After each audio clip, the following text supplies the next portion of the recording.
What does it feel like to meditate? Well, sometimes it feels really beautiful, blissful, sweet, like I've created a lot of space in my life. And other times it feels like my leg is falling asleep. It feels like there are thoughts racing through my mind the entire time. It feels like perhaps I am going a little bit off the wire. That's the thing about meditation. We learn to sit with and be with all of who we are. None of it is right and none of it is wrong. As we sit and cultivate a practice with tools, with technique, we can learn to be present, accepting, and caring for all of who we are. And sometimes we feel great, and sometimes we feel frenzied.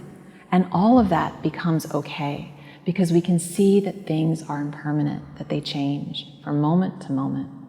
So as we sit and we practice together, we cultivate the capacity to be patient with ourselves.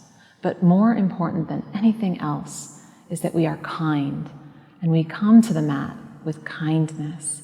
We come to the practice with an open heart. And so with this, we allow ourselves to be unique just as we are.